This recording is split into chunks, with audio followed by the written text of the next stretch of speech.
Hey, everybody! It's Trap Thursday, and you know what that means, right?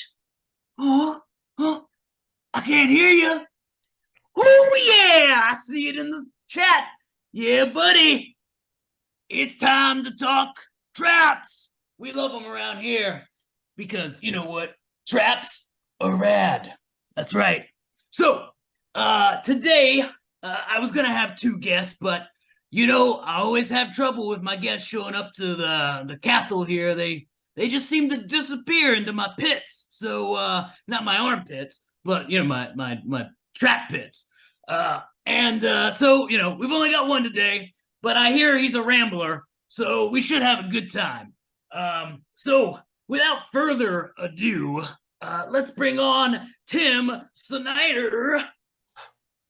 Are you here? Is he here? Am I here? I am Oh, he's here there. now. Oh, I have to tell you that this is an incredible honor, Grimtooth. Thank you Oh, so much for having me and letting me live long enough to talk to you. yes, yes, yeah. Well, time's ticking, Oh, So yeah, I appreciate the flattery. I get a lot of that flattery around here. It goes straight into my ears and straight to my head, and I'm surprised I can still fit through the door back there. But it's a combination of both respect and fear. well, my hopefully more fear than respect. But I'll take both. So Tim, you've been doing some stuff for Goodman Games, some editing, some Mhm, writing here or there for some mhm. Mutant Crow Classics modules, Yep, right? yep. They Great, uh, they brought me aboard to do some editing, and I worked on a few of their lines, like the Dying Earth, and I worked on the Dungeon the Dungeon Denizens project, and I've written a few things, but they all excellent, pale excellent. all pale in comparison to what's burbling with your name on it. Oh yeah, no, those books that are going to be coming out soon, they are just going to be flowing like the pages are going to get sticky with the blood from all of the PCs from all around the world. And I've been keeping this on the DL, but I'm hoping that the spells we've woven into these will funnel into this blood tube that I got situated here because I'm gonna make a mean cocktail once it's done. You know what I'm saying? Ooh, that Will sounds be. delicious and horrible. It's gonna be the stickiest Bloody Mary you can imagine. Let me tell you. I can only imagine the celery stalk that will be sticking out of that. Probably a femur, honestly. I mean, Probably a femur. who likes celery? I don't. Do I look like a guy who eats greens? Come on. Absolutely not. I think a femur or a humerus would be probably more to your liking. So Tim, Yes, sir. I hear tell that you're a big fan of item traps specifically. And so I think we should be talking about those tonight. We've dabbled a little bit here or there with some item traps. Mhm. But I really want to hear more. So I want to hear what some of your favorite ones while you were like perusing and editing the books. Mhm. What stuck out to you? Well, Grimtooth, a lot of people really like the room traps that you've designed, and or the corridor traps, and those are great for mulching the Delvers. I fully have to give you kudos for that. However, for me personally, I think what is really diabolical are the item traps, the very traps that they unknowingly pack up and take with them outside the dungeon. That's right. Uh, That's right. yeah, They think they're out of the woods, and then it mhm. comes to bite them. Yeah, exactly. I mean, they defeat the monsters. They somehow are able to bypass every trick and every turn in the dungeon, only to find out that the very treasure that they worked so hard to get will kill them. It's Diabolical. absolutely diabolical. So yeah, in the upcoming book, there are many item traps. Some of them I just really think are absolutely phenomenal. Let me see here. As far as some of my favorites are concerned, the first one that kind of comes to mind is called Spyglass.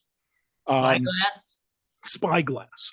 Yeah, exactly. It's All right. it's it's it's a simple telescope. So the delvers come upon this treasure hoard, and there is a telescope or a looking glass that might belong to a pirate or some such. And if the judge is feeling just a little diabolical, maybe just put a little bit of a magic on it, just with the text magic. Not quite sure what it does, but it's kind of interesting. So it's simplicity itself. Once the delver brings it up to their eye, and you know they will, Yeah. and the image that's inside is just slightly blurry. It's kind of out of focus. And once they twist it to one side to try to get it in focus, pow! A sharp dagger plunges directly into their eye, and if you're lucky, the brain. Now that is Egats. nasty. Nasty. Egats. So yeah, so something like that, I think. Well, first of all, that's a good way for the Delver to earn the nickname, Patchy. Of Uh, course. Yeah. yeah, If they or live. If it doesn't yeah, get right into their brain pan. yeah. I mean, and that's if they somehow do manage to survive, you can guarantee that their intelligence is going to drop a little bit. Mm-hmm. Mm-hmm. Yep, You don't self lobotomize and not lose a little bit of intelligence. I've read that. So So yeah. what I would do Mhm.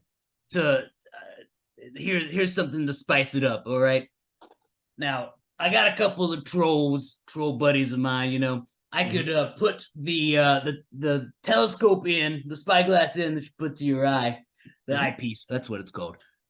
You rub a little bit of like feces on it, and then they don't get a spike in the eye; they just get pink eye, and it's kind of like make sure it's a magical beast, so you get some minor corruption with that pink eye, just a little sprinkle of something special, So then Yeah, the whole week they gotta go find antibiotics, assuming they don't have a dirty cleric with them. But see that's just not even diabolical. That's just cruelty for cruelty's sake, and that's well, why that's why you're the best. that's why I'm the best, baby. That's How, why. how, So, how yeah. don't How just lobotomize them, pink eye them first. how about this? Instead of just a regular spyglass, a telescope, pair of binoculars. If you're going to blind a delver, you might as well do it all the way. Do it all the way. Yes, Don't sir. And don't then the half rest of the butt it. that's exactly it. And then their own team has to lead them around, or he's going to have to invest in a white cane or some such. But Yep. Or find some magical eyes somewhere. I mean, who knows in the D&D verse? But I don't know. I for think a there's while, it depends on low magic, high magic. What you got going on? yeah, yeah, exactly. I think there's some guy named Vecna who's always losing his eyes or whatever. Right. You could probably pick up one of his. Yeah, I'm sure that would work out well for you. In the long run, most definitely. All right. So we heard about the spyglass. What else we Yes. got? Well, I tell you what. There's another one that's well, this just plays upon a delver's greed, and I mean, and they're greedy little buggers. That's why they're there. Yeah. You know? So this is called the theft-proof gem. All So right. it's theft-proof gem. It's very simple, but it's also very complex. So this gem is actually sitting on a pedestal typically, and it looks incredibly valuable, and it actually is. You got to bait the trap well. So this gemstone is actually um, it's from like an alternate dimension, or it could have been dropped off by aliens, or something like that. So the second that the gemstone is pulled off the pedestal, whoever is currently holding it, it will slowly raise the temperature of every bit of metal that they are currently wearing, that they're currently adorned with. It will slowly increase the temperature of that metal a few degrees, say every few minutes. In about an hour or two, everything that they wear that is metal, whether it's magical or not, has reached 400 degrees and climbing. Ooh. So, yes, so they are slowly starting to brand themselves. Their very armor is starting to cause damage. The longer they hold it, the hotter things get. Potions start to boil. the magic ring that they're wearing might burn its way through their fingers, dropping off. The only way to stop this is to either drop the gem, and no delver's going to drop a gem, or they're going to have to just remove every piece of metal that they might have and run through the rest of the dungeon butt naked. Now, is that this gem's got to be worth a lot of money to keep holding on to it? You know, it's valued at a Precisely. crazy amount of gold. Oh yeah, I believe that you roll one of the dice and it's worth anywhere between 1,000 to 6,000 gold pieces at minimum. Right. And as the judge, you can increase the value even further. Now, the trap is designed to increase the temperature of any metal of the holder. However, in my opinion, if you really want to make the entire party suffer, give it a radius of 20 feet. Ooh, yeah. Then What's everybody's cooking. Everybody's cooking. And I think the only way to really get this out is if you're hacky sacking it all the way through the dungeon, or if you put it on the back of a mule that you have to bring into the dungeon, but then the mule's very shoes might get hot. And that thing's going to Right. take off like a shot. Now, this would be a good torture device for you chaotic evil ones out there. You know, you find a paladin, you make him wear this gem, he starts heating up in his suit of armor, and you just start cooking pizza on top of him or something. And you know, or fried an egg or whatever while he's screaming. And you know, maybe you'll get his secrets out, or maybe you'll just get a nice meal out of it. Either way, it's a win-win. So, The ruby of Grimtooth. charbroiling. I love it. Yeah, so the oceans will start boiling. It's just going to get so hot that oceans boil. Is that what you said? Yeah, pretty much. The only way to really stop it is to basically put it back on its pedestal, or to leave it behind. And again, no, Right. they're going to try to figure out something. And the And longer if it and if takes, it's mixed in with all their treasure, they're not going to know which gem it is at first, like without well, like a good detect magic spell or something, maybe.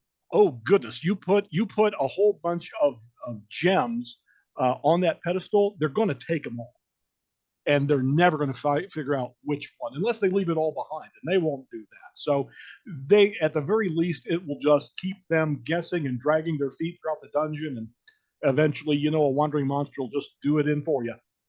Reed is the dungeon master's best friend. Exactly, sir. So Excellent. that's another one of my favorites. I've got a bunch of them if you care to hear me out. Whoa, I mean, you're here. You know, you survived, and I your death clock is still ticking. So we got time. Okay, as long as I keep talking, I'm safe. Got it. Yep. So the next one is kind of a variation of the theme, but also it's just as dangerous. There's nothing more a Delver likes than new weaponry. They find some new weaponry in the dungeon, and regardless if it's incredibly common or not, somebody had to have left it. It's got to be magic. They'll take it. So the next one is Shiny, called gotta take it. Find it, gotta take it. The next one is called Diabolic Crossbow. So the crossbow. At some point in the party, there's going to be a ranger. Everybody finds swords. Everybody finds other kinds of weapons. Very rarely do they find an actual ranged weapon. And a crossbows are incredibly rare. So that they're going to want to go pew pew pew with that crossbow. The diabolic crossbow is simplicity itself. When somebody uses it and they line up the shot and they pull the trigger, the bolt goes the other direction. That's right. The bolt goes right back into whoever fired it. And if somebody is lining up that shot, you know exactly where that bolt is going to go. That's right. I'm catching a theme here. You like We're the talking. ones that shoot out people's eyeballs. Well, I have to say that I'm a fan of the classics. It's not just the eyeball; it's the brain pan. True. That's So the diabolic crossbow, I think, is just perfect for that kind of thing. But also, I mean, if you have, as a matter of fact, if the Delvers come across a foe and they are fighting, and the foe feels that it's going against them, and they feel that they might lose, he might bring this up, and he'll look at it, and he's like, no, I won't use this, and drop it, and he'll run off. They're going to pick it up, try to shoot him in the back with it. Set it up for success. Absolutely. Yeah. you gotta have a good minion actor there. You get Well, yourself you, a thespian and put him in your dungeon so he acts like he's scared of these delvers because they're always so scary. And then mhm. yeah, have him do. I love it. I love it. It's I, theatrical. Very I good. do, I do indeed love it myself. Um, Another trap that I'm kind of fond with. Now, this is not one that you and I discussed earlier, but it's another one that I think is pretty neat. So I don't believe that we have an image of it, but I believe it's called Fine. like the mug of gold, or the golden mug, or the golden chalice, or something like that. Hmm. And so, delvers love to drink potions. They love to drink stuff that they find, because everything that is liquid in a dungeon is going to heal them or give them abilities or heaven knows what. And they never really take the time to really cast detect magic. And if the potion is detect magic, hey, I'll just save it and I'll drink it later. So Hmm. this is a chalice or a mug just filled with like a golden kind of liquid. And if they touch it, it's kind of syrupy, it's kind of honey, kind of texture, kind of a thick, viscous material. Uh, However, the moment that this liquid touches the stomach and the stomach acids, it basically transforms into molten liquid gold. Mm. Mm-hmm. So whoever drinks it, well, let's just say that there has just got to be a willpower save of a point that I just can't even calculate. They're gonna Um, have to burn some luck if they're playing DCC to get through that one. it's going to burn a lot more than luck to get that out of their system. However, on the plus side, once the Delver's dead, the rest of his party, all they have to do is cut him open. They got a nice little block of change. Yeah, and So, it's all artsy and all sorts of esophagus, stomach shaped. mm-hmm, Very yeah. nice. So, not all the traps, just leave them empty handed. Sometimes, you have to suffer for your art. You have to suffer for what you get. I think I saw one of those chalices at the end of at that Indiana Jones movie. Uh, Mm, but he chose wisely. He didn't pick that one. So yeah, yeah, that's true. And he drank from it, and sadly, that didn't happen. I don't know, he got healed, or he fell into a giant chasm. I forget exactly how that ended, but so you talk about traps. I mean, I'm assuming that the whole Indiana Jones series, is basically based on a lot of your ideas. There's the rolling boulder trap. There's the pick the right chalice trap. Otherwise, to get out, it's nothing yeah. but traps. Well, Spielberg came to me and he was like, "Hey, Grimtooth, Mm-hmm. I got this thing going on. I need some trap ideas, man." And Yeah. so, I was a good, I let him use them free charge. And you know what I got? I gotta get a cent from the box office. Nothing. Mm. Mm. So next That's time I see that guy, George is okay though. George is okay. okay. Well, that's good. Temple of Doom. That whole ceiling falling down, the spikes coming in, the spikes coming out, everything. It was beautiful. It was a beautiful, beautifully executed shot. The only thing was they survived. I, I was like, "Come on, you gotta kill off this guy." And like, no, we want to make more movies. And it's like, well, oh, yeah. fine. I mean, yeah, and the movie would have ended after like 20 some odd minutes, and I think Hollywood just needs to have it going at least an hour. Yeah. Well, that's why I don't produce films. So, So, although I have to, unless they're of the snuff variety, but I don't think we should go there on this no, channel. no, that's a little dark, but I see You where you're can look going. online and find those folks. Oh, Hey, speaking of another way to kill a delver, another one that I think is really great is the Morning Star Supernova.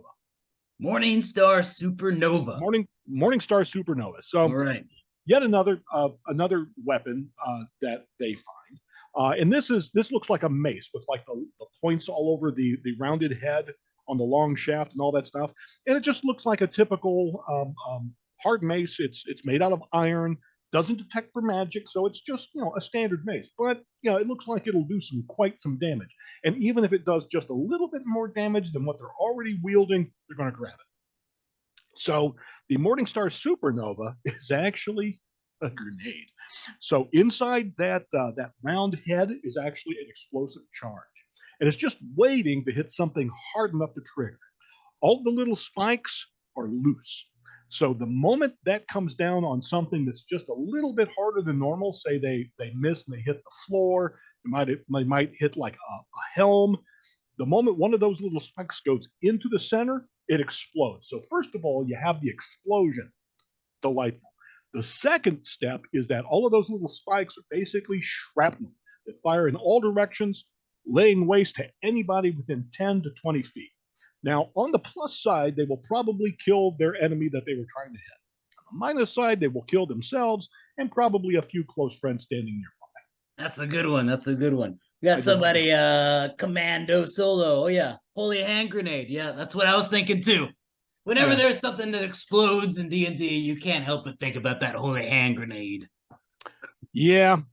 As a matter of fact, I think one of your traps in the upcoming thing, and I don't believe it's actually an item trap, and I forget exactly what it's called, but it's basically based on the One Ring.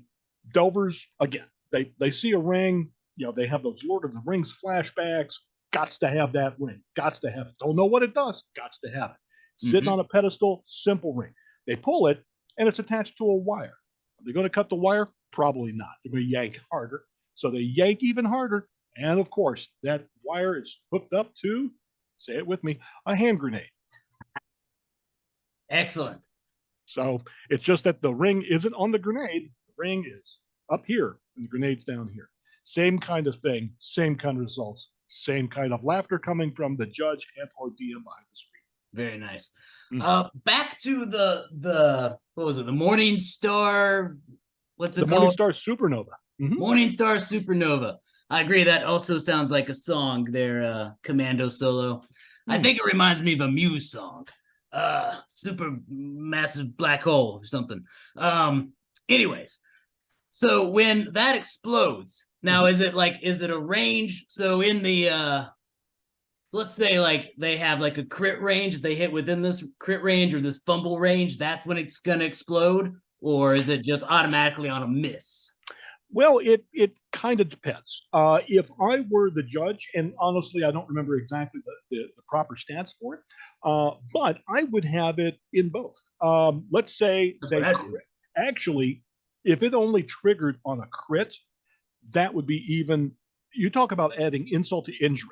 Let's just say that they're using this thing and they're rolling d8s. They're rolling d8s. Yeah, I love using my new hard thing. Oh, cool! I just critted. Congratulations. Take 5d6 as this thing explodes, and everybody around you takes 3d6.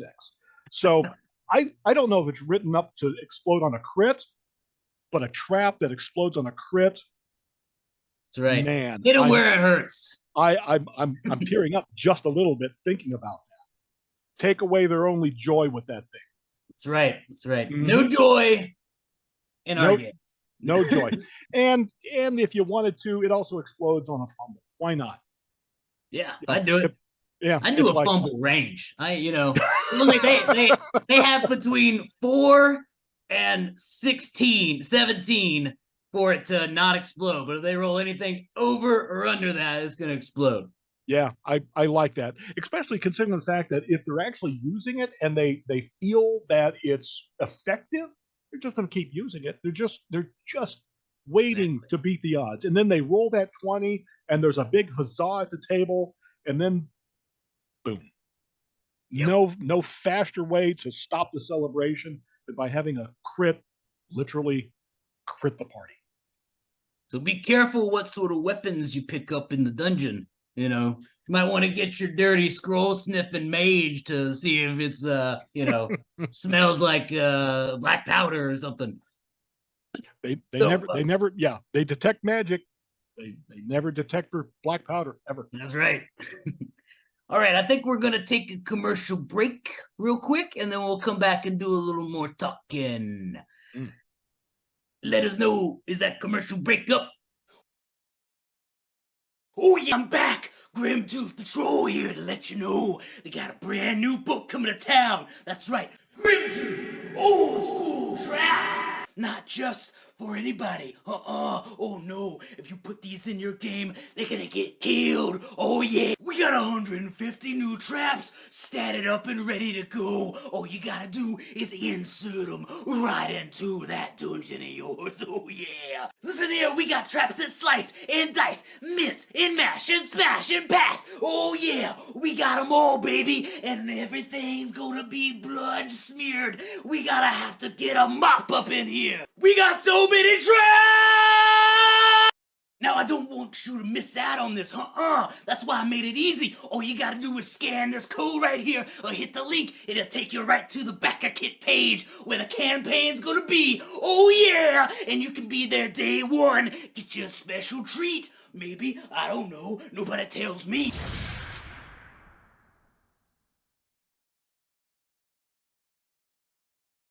Let me tell you something. This guy right here, he didn't back the book, and now look at him. Oh, he ain't got no skin. He's just a skull. That's gonna be you. You don't back this book. We're back. I hope you like those commercials. You're not getting sick of them yet, because otherwise you're just gonna have to be forced to watch them over and over and over and over and over again. So you better enjoy them. Okay, so we were talking over the break, talking about traps, obviously, and items and everything. And I think I want to hear. We both want to hear some stuff from the audience. What sort of items have you used in your games that we can discuss and rate 1 to 5 skulls, maybe? And if nobody says anything, then this will be a short. No. or if anybody is curious as to the best way to trap an item, we'd be happy to take that item and come up with a trap that might work for it. Yeah. So what we got here? It's quiet. It's too quiet. They all went to sleep. Trying to think of some other traps that I've used in the past. There's so many, Well, I like traps that play on a Delver's Creed, which is pretty much all of them. So obviously potions are pretty easy to trap because all you need is a glass bottle and a fluid that they're going to drink. As long as it's not poisonous, they'll steer clear of it. But you could have a potion that says potion for spell casting. Or something. So the magician is going to obviously pick it up. It's don't ever believe a label on a bottle that you find. Oh, it just says potion of spellcast. Oh, that's got to be it. Especially in the dungeon. But let's just say that they drink that thing and it paralyzes their vocal cords. You're assuming that a wizard uses their vocal cords and not flatulence to cast a spell, but I'll grant it that most of the time they probably don't use their flatulence. I'm unfamiliar with the spellcasting ability of troll mages. Oh well, I don't want to have to go into too much detail, but let's just say it doesn't smell great. Okay. Yeah, I making them all different colors too. Like, oh, this is blue and green, and they'll obviously be very intrigued and want to taste them. It's like, oh, this tastes like bubble gum. Yeah. Oh, why don't you drink it? And then it's something horrible. Or fills their mouth up. It is bubble gum, and it just like blah, blah, blah, and then like they're just stuck. How about this for a potion trap? Let's just say that they're underground in a maze. All right, so they're wandering through the maze, and they find a potion bottle. So one of them drinks it, and it turns their skin a bright red. So and let's just say that it turns their entire, everything that they possess is dyed this neon scarlet red. So it's great for laughs. No other kind of damage is done. They turn the corner, and there is a Minotaur. And as we all know, from every Warner Brothers cartoon ever made, if a bull sees red, that there is the target for the rest of the cartoon. Right. Immediately starts chasing. Immediately starts chasing, regardless of where that person goes. There's a lot of cartoon logic in some of these traps of mine. I will grant that. Well, you can't Um, deal. Well, I mean, come on, nothing funnier than an anvil dropping on the head of an adventurer. right. Flatten them right out. I was thinking some of the best item traps are in the Barrier Peaks module because they're alien technology. You could find these in like MCC as well. You know, you don't know what it is. I think that's Mhm. one of the best things about MCC too is you'll find these artifacts, and you know, unless you know what it is, it could just blow up in your face, or next thing you've lasered off your arm or Well, something. that's an interesting point, Grimtooth, because when it really comes down to in MCC, uh, everything is a potential trap. The moment somebody picks up an artifact and blows their artifact roll, it might not just not work. It might also explode. It might teleport them 500 feet directly into the air. So yeah, everything's a trap. So And with these books, with the DCC side, you can definitely incorporate any of these from my book into anything DCC, MCC, because they're all compatible. So absolutely, that's an incredibly good point. That one of the books that's coming out has been statted up for DCC, and of course for MCC, and for all the line across the board, they're all intercompatible. So yeah, I would love to do nothing more in the future MCC adventure than to put in a spyglass, because obviously even far-flung future mutants are going to want to look out over the horizon. that's right. Mm, But mm. instead of a spike, it's like some sort of laser beam, let's say. Yeah, don't just poke their eye, just blow out the back of their head. Right. Excellent. Well, we're not getting any it's a little I'm hearing crickets out there in the chat, so that's okay. You know, you Mm. guys think about it. Next time we'll ask this question again. Don't you worry. All right. Well, I think I hear the call. What's that? Mm-hmm. Yep. My pizza's almost ready. My paladin's been cooking for a while. Mm. So I can hear it sizzling. So I think it's about time. Oh, we got something. Potion. Oh, potion of armor class. It just says potion of armor class on it. Uh-huh. After you drink it, your armor starts shrinking. Oh, nice. Keep shrinking until poof. So, ooh, that's a nasty one because then you're just like, you're getting squished while you're wearing your armor. I like that one. That's a good one. Yeah, Good job. yeah. All right. I'm going to steal that. Nah, you can have it. Especially if look up codpiece, gentlemen. Right. Yes. Yeah. Ooh, nasty. Nasty. Just everything shrinking on you. Yeah, that's a wedgie. Mm-hmm. Mm. I think you would have to, you'd have like 3 rounds to try and get out of, and each round the save gets harder and harder as you're trying to doff the armor. And if Mhm. you don't do it in 3 rounds, then you're just completely crushed. Your bones start snapping, your organs start busting. Ooh, And just vicious. ooh, that's nasty. Nasty. That's a good one. Thank you, Commando Solo 193. I salute you, sir. All right. And with that, we are wrapping out here. Now, don't you forget that on Halloween, we are launching on BackerKit Grimtooth's Old School Traps. And if you haven't yet signed up to be notified, then I don't know what you're even doing here. Now, there's going to be a link in the chat right there coming up soon. And oh, we got something. Potion of Alice. Easy to make sugar. All right. We got shrinking armor and we got growing people. I see the theme here. I see the theme here, people.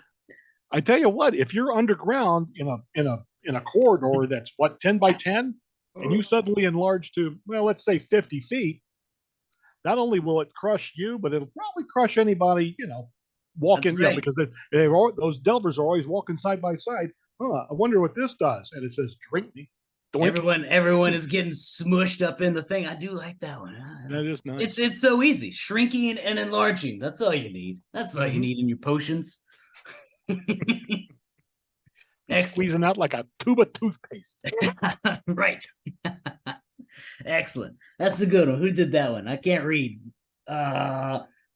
Two OG Michael. All right, great. My eyes aren't what they used to be. I'm used to dark dungeons. You know what I mean?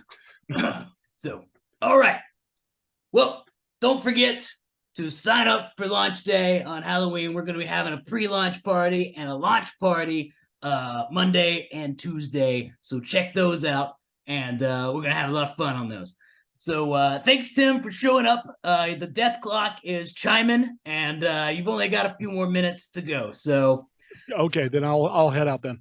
all right. Well, it's good talking to you. Won't talk to you again probably. And for the rest of you, I'll see you next time.